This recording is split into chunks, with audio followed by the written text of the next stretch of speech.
News 16 Kerala.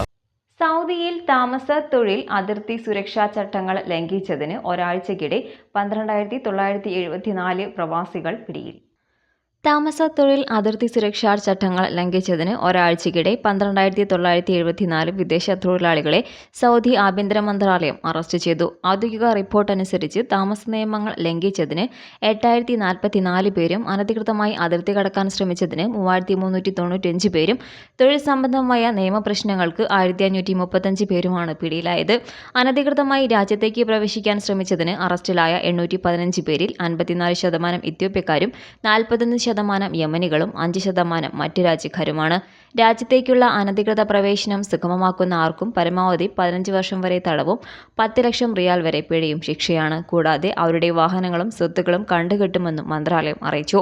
നിയമലംഘനങ്ങൾ ശ്രദ്ധയിൽപ്പെട്ടാൽ Mecca, Riyadh മേഖലകളിലെ ടോൾ ഫ്രീ നമ്പറായ 911-ലും രാജ്യത്തിന്റെ മറ്റു പ്രദേശങ്ങളിൽ 999 അല്ലെങ്കിൽ 996-ലും റിപ്പോർട്ട് ചെയ്യാം. News desk. പക്ഷമില്ല, വിവേചനമില്ല. നേരിനൊപ്പം നാടിനൊപ്പം നാട്ടുകാർക്കൊപ്പം. News 16 Kerala channel.